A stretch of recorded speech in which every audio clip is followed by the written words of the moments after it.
وہ دیکھا ذوالفقار علی بھٹو شہید کو اٹھا کے دیکھا، ان کو لے کر چلتے رہے۔ ان کے بارے میں ایک محاورہ یہ مشہور ہوا کہ ذوالفقار علی بھٹو صاحب کتے دے اتے ہاتھ رکھ دین، کھمبے اتے ہاتھ رکھ دین، موچی اتے ہاتھ رکھ دین، وہ جناب ایم پی ہوئے گا، ایم این ہوئے گا، وزیر ہوئے گا۔ اس طرح پھر ایک دور آیا میاں محمد نواز شریف صاحب کا۔ ان کا جب دور آیا تو وہ دور دارہ ایسا ہوا کہ ان کے بارے میں بھی یہی باتیں چلتی رہی کہ جن کو نواز شریف صاحب کہیں گے وہی ایم پی ہوگا، ایم این اے ہوگا۔ اس کے بعد دور آیا عمران خان صاحب کا۔ عمران خان صاحب کا بھی یہی دور رہا کہ انہوں نے جس کو کہا کہ یہ ایم این اے ہے، چاہے وہ ان پڑھ ہے، چاہے غریب سے غریب تر ہے، چاہے وہ موچی ہے، الیکٹریشن ہے، چاہے وہ مستری ہے، کوئی بھی ہے، جس کے اوپر عمران خان نے ہاتھ رکھ دیا وہ جناب الیکٹ ہو کے آگے چلا گیا۔ بات یہ ہے کہ ہم سیاسی ہوائیں ایسی چلاتے ہیں، جس کو چاہیں کہ ہم اس کو وقت کا سکندر بنا دیں اور جس کو چاہیں اس کو زندان کے اندر کر دیں۔ یہ ہماری سیاست کا المیہ ہے۔ صورتحال یہ ہے کہ جو اوپر اڑانوں میں ہیں وہ اب تک بیمار نہیں ہوئے، اور جو نیچے زندان میں ہیں وہ بھی پاجی بیمار نہیں ہوئے۔ یہ کیسی بات ہے؟ اگر کوئی اور ہوتا تو میرے خیال میں ابھی تک وہ بیمار ہو کے ملک کے اندر باہر کسی نہ کسی ہاسپٹل میں گیا ہوتا۔ یہ جو میں باتیں کر رہا ہوں، ہو سکتا ہے اس کے اوپر میرے پر ایلیگیشن لگ جائے، اوبجیکشن لگ جائے، کوئی ایف آئی آر بھی لانچ ہو جائے، لیکن حقیقت یہی ہے کہ میں جو بات کر رہا ہوں وہ بات سچی ہے۔ میں نے کسی کو کرٹیسائز نہیں کیا، میں نے کسی کو طنز کا نشانہ نہیں بنایا، میں نے کسی کی ذات کے اوپر انگلی نہیں رکھی، میں نے کسی ذات کا نام نہیں لیا۔ اور یہ دیکھیں کہ اب جو دور حاضر کے ہمارے حکمران ہیں، ان میں سے ایک جو حکمران ہیں، ایک اچھی پوسٹ پر ہیں، سیاسی اچھی پوسٹ پر ہیں ملک کی، انہوں نے کہا کہ سسٹم نہیں چل رہا، یہ سسٹم کام نہیں کر سکتا۔ تو میری یہ پریڈکشن تھی آج سے 1-1.5 ماہ پہلے کہ حالات بدلیں گے، اور حالات بدلنے کی طرف رواں دواں ہیں۔ تو جنہوں نے سسٹم پر عدم اعتماد کا اظہار کیا ہے وہ انہوں نے ایسے نہیں کیا، انہوں نے اپنی دانش سے کام لیا ہے، انہوں نے اپنی دور اندیشی سے کام لیا ہے۔ اور اسی حوالے سے میں نے یہ کہا کہ سیاسی مچانے سجنے جا رہی ہیں، بننے جا رہی ہیں، سنورنے جا رہی ہیں۔ ویسے بھی جو آپ کے مڈ میں ہوتے ہیں، جو آپ کا ٹینیور ہوتا ہے، اس کے مڈ میں جب یہ باتیں ہوتی ہیں تو الیکشن کی تیاری ہوتی ہیں۔ میں نے بھی الیکشن کنٹیسٹ کیے ہیں، چیئرمین کے بھی، ایم پی اے کی بھی، 18 میں، 24 میں بھی ایم پی اے کے کیے ہیں۔ اب مجھے لوگ کہتے ہیں آگا صاحب الیکشن لڑنا، جب میں کہا پاجی معافی دے دیو۔ وہ اس لیے کہ سچے بندے کو یہاں کوئی مانتا نہیں ہے، کھرے بندے کی یہاں کوئی سنتا نہیں ہے۔ کام کرنے والے بندے کو بیوقوف سمجھتے ہیں، ان کو کام ہی کہتے کمی ہے، پاگل ہے، بیوقوف ہے، ہمیں لوگوں نے کام کرتا پھرتا ہے۔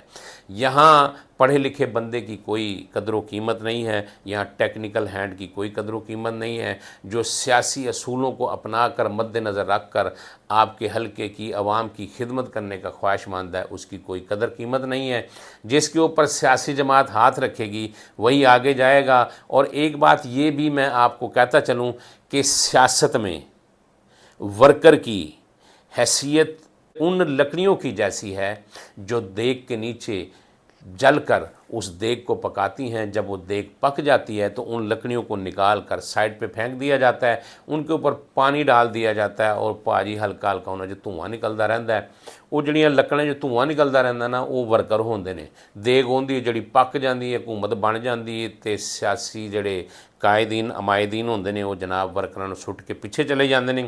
یہ المیہ ہے کہ جب پیپلز پارٹی نے اپنے ورکرز کو نظر انداز کیا تو پیپلز پارٹی کی سیاسی طاقت وہ نہیں رہی۔ اسی طرح جب دور حاضر کے حکمرانوں نے اپنے ورکرز کو نظر انداز کیا تو ورکرز اب ان کو کندھوں پر اٹھانے کے لیے تیار نہیں ہیں۔ یہ وہ سچی بات ہے، یہ وہ حقیقت پر مبنی بات ہے، منافقت والی بات نہیں ہے۔ سیاست میں جس کے پاس منافقت ہوگی وہ سب سے آگے جائے گا، سیاست میں سب سے زیادہ جھوٹ بولے گا وہ سب سے آگے جائے گا، سیاست میں کھڑا ہو کے جھوٹے جو نعرے لگائے گا وہ سب سے آگے جائے گا۔ نہ جھوٹا نعرہ ہے، نہ کوئی اور بات ہے، یہ سچی بات ہے۔ عوامی سطح پر میں یہ بات کر رہا ہوں، میں ذاتی حیثیت سے بات نہیں کر رہا، اس لیے کر رہا ہوں کہ زندگی کے 34-35 سال بھی میں نے موجودہ حکومت کی سیاسی جماعت کو دیے ہیں۔ اسی سیاسی جماعت کے خلاف جب منظور بھٹو نے 1993 میں علم بغاوت بلند کیا تو مجھے اس وقت جو اسٹوڈنٹ لیڈرشپ تھی پنجاب کی، جو ارشد مین چودھری صاحب تھے، انہوں نے اپنے پاس بلوایا، میں نہیں گیا اور اس کی پاداش میں مجھے زخمی کیا گیا۔ میں 3 سال ڈیتھ بیڈ پر رہا، تو میں نے یہ بات بھی مد نظر رکھی کہ صرف اور صرف دنیا میں اگر کسی کو دیکھتا ہے، کوئی نہیں دیکھتا۔ اگر آپ کی ماں زندہ ہے تو وہی آپ سے پیار کرے گی، وہی آپ کا احساس کرے گی، یا باپ ہے وہ کرے گا، کوئی بھی احساس نہیں کرتا۔ یہ باتیں مد نظر رکھیں۔ اور ایک بات جاتے جاتے یہ بھی کہوں کہ لوگوں کے دلوں میں جس سیاسی لیڈر کی قدر ہے وہ آپ نہیں نکال سکتے۔ یہ وہ حقیقت ہے جو سن کر آپ کو میرے اوپر غصہ آئے گا، جو سن کر آپ میرے اوپر کچھ بھی کر سکتے ہیں، لیکن سچی بات بتانا میرا فرض بنتا ہے۔ ہم پہلے بھی، میری ذات جتنے بھی پوڈ کاسٹ ویلاگ کرتی ہے، میں اپنے وطن کے ان جوانوں کو، سرفروشوں کے، ماؤں کے لگتے جگر کو، ماؤں کے نور نظر کو، جگر کے ٹکڑوں کو سراہتا ہوں جو ملک کے اندر اور ملک کے باہر کھڑے ہیں۔ اگر یہ نہ ہوں تو یقین جانیں کہ سر عام سر راہ آپ کے ساتھ وہ دشمن لوگ کریں، ملک کے دشمن لوگ کریں کہ آپ کبھی سوچ نہیں سکتے۔ ایک بات یہ بھی ہے کہ اگر آپ کو کسی بھی ایک شخص سے اختلاف ہے تو اس اختلاف کا نعرہ آپ سب کے لیے مت لگائیں۔ آپ کسی بھی سیاسی لیڈر کو، کسی بھی ادارے کے جو سربراہ ہیں ان کو برا مت کہیں، کہ ہر کسی کے نام کی نسبت کہیں نہ کہیں جا کے ملتی ہے، ناموں کی نسبت کو بھی دیکھا کریں۔ یہ سب سے بڑی اور اہم بات ہے۔